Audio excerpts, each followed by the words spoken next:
চলো আজকে তোমাদেরকে আমি আমার মিনি কিচেনগুলো দেখাই। এত ছোট্ট মিনি কিচেন আগে কখনো দেখেছো? এত ছোট একটা চুলা। এই চুলাতে আমি রান্না করে করে তোমাদেরকে খাওয়াবো। আর এই দেখো একটা ইউনিক আনকমন চুলা নিয়ে এসেছি, একসাথে 3টা চোখ আর এটা 2টা চোখ। কত সুন্দর সুন্দর না চুলাগুলো। হ্যাঁ গাইস, এগুলো আমি আমার ফুপুর কাছ থেকে বানিয়ে নিয়েছি। এটা আমার ফুপু বাড়ি আসছি আমি চুলাগুলো নিতে। আমার আম্মাও বানাতে পারে, বাট আমার ফুপুর খুব ইচ্ছা ছিল আমাকে চুলা বানিয়ে দিবি, তাই বানিয়ে দিয়েছে। আর এদিকে আমার একটা বোন, ফুফাতো বোন, ও আমাকে বানিয়ে দিচ্ছে মিনি কিচেনের রান্নাঘর। তো এগুলো দিয়ে রান্নাঘর হবে, কেমন করে বানাই কি করি তোমরা ফুল ভিডিওটি দেখো, তাহলে দেখতে পাবে, ঠিক আছে? আর তোমরা যারা যারা নতুন ভিডিওটি দেখতেছো, যে যেখান থেকে দেখতেছো, প্লিজ লাইক কমেন্ট সাবস্ক্রাইব করে শেয়ার করে পাশে থাকবে এবং ফলো করবে, ফলো দিয়ে পাশে থাকবে, ঠিক আছে? তো হ্যালো এভরিওয়ান, আসসালামু আলাইকুম। তোমরা কি সবাই ভালো আছো? আলহামদুলিল্লাহ, আমি অনেক অনেক ভালো আছি। তো গাইস, আজকে আমি তোমাদের সাথে শেয়ার করবো আমার মিনি কিচেন তৈরি। আমার তো মিনি কিচেন আগে অনেকগুলো আছেই, তারপরেও আমি একটা ইউনিকভাবে আনকমন ডিজাইনের বানাবো।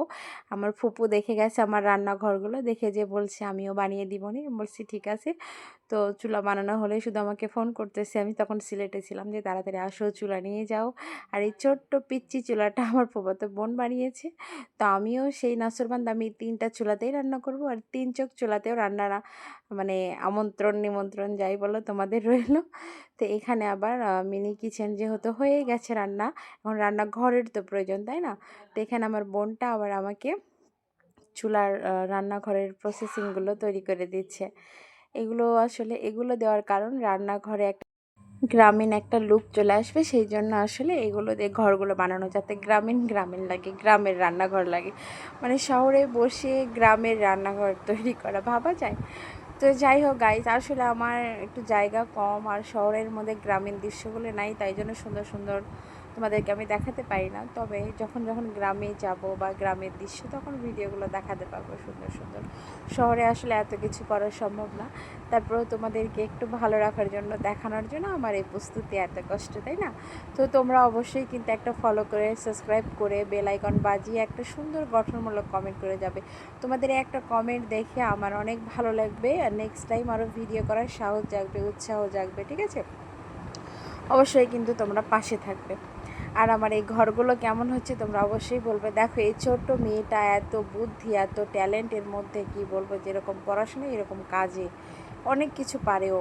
দেখো কি সুন্দর করে, মানে মিঠি করে টিপটিপ করে আমার ঘরগুলো তৈরি করে দিচ্ছে। আবার আমাকে বলেছে আমাদের বাসায় আসবে কয়দিন পর, এসে আমাকে ক্যারেটে করে চুলা বানিয়ে দিয়ে যাবে। এখন ইউটিউবে, ফেসবুকে, টিকটকে একটা ভাইরাল ট্রেন্ডিং চলতেছে, ফলের ক্যারেটের ভিতরে হচ্ছে রান্নাঘর। ও বলতে সাপু আমি গিয়ে বানিয়ে দিব। তো যাই হোক, দেখি আসুক, আরেকটা চুলা বানাবো, মানে শুধু বানিয়ে যাব তোমাদের মাঝে মাঝে এই রান্নাঘর ওই রান্নাঘর, আলাদা আলাদা রান্নাঘরে রান্না করে দেখাবো। তো দেখো আমার এই 3 চোখের চুলা কিন্তু আসলে খুবই অসাধারণ হয়েছে। একসাথে 3টা চুলায় রান্না হবে, ভাবা যায়? আর এটা 2টা চুলা, ওইটা একটা চুলা মিনি। এটার নাম দিয়েছে খালাম্মা। হাসবো না কানবো বুঝতে পারতেছি না। এইটার নাম দিয়েছে আমার ফুপি খালাম্মা। এই ছোট্ট চুলার নাম নাকি খালাম্মা, ভাবা যায় গাইস? আর কি শুনবে তোমরা বলো? তো যাই হোক বন্ধুরা, অবশ্যই দেখো অবশেষে আমার মানে চালটা কিন্তু রেডি হয়ে গেছে, শুধু জানালাটা দেওয়া বাকি। এগুলো আমি বাসায় যেয়ে দিব। ওকে বললাম বেশি কষ্ট করতে হবে না, এরকম করে তুই দুই পাশে বানা, তাহলেই হয়ে যাবে। তো আরেকটা প্রসেস করতেছে, এটাও দেব আমি।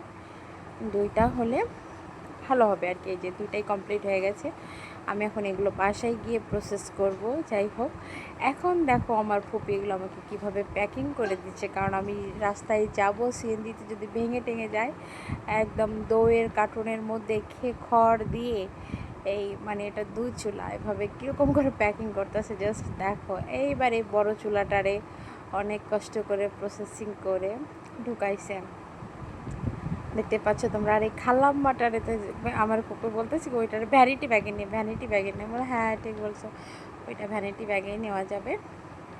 কিন্তু এত কষ্ট করে নিয়ে এসে শেষমেশ চুলাটা ভেঙে গেছে রাস্তায়, মানে শুকনো হয়ে গেছে, তো খুলে গেছে। সমস্যা নেই, আমি বাড়ি এসে আবার ওগুলো প্রসেস করে ঠিকঠাক করে নিব, প্রবলেম নেই। তো দেখো কত কষ্ট করে আমাকে অন্যের বাড়ি থেকে খড় নিয়ে এসে আমাকে প্যাকিং করে দিচ্ছে। এগুলো নিয়ে এখন আমি বাড়ি যাব।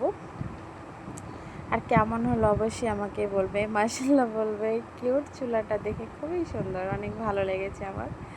আর আমি একটু অসুস্থ গাইস, তাই ভয়েসে কোনো মন প্রাণ নেই, খুবই অসুস্থ, কথা বলতে খুব কষ্ট হচ্ছে, গলা ব্যথা। তারপরেও ভয়েস দিলাম তোমাদেরকে, সাথে একটু শেয়ার করলাম, তোমাদেরকে দেখালাম আমার মিনি চুলার আয়োজনগুলো। তো তোমরা সবাই অনেক ভালো থাকো, সুস্থ থাকো, আর আমার ভিডিও দেখো, ভালো ভালো কমেন্ট করো, ঠিক আছে? সবাই ভালো থাকো, সুস্থ থাকো। আল্লাহ হাফেজ গাইস। আর বেশি বেশি লাইক কমেন্ট শেয়ার দিয়ে পাশে থাকবে। বাই।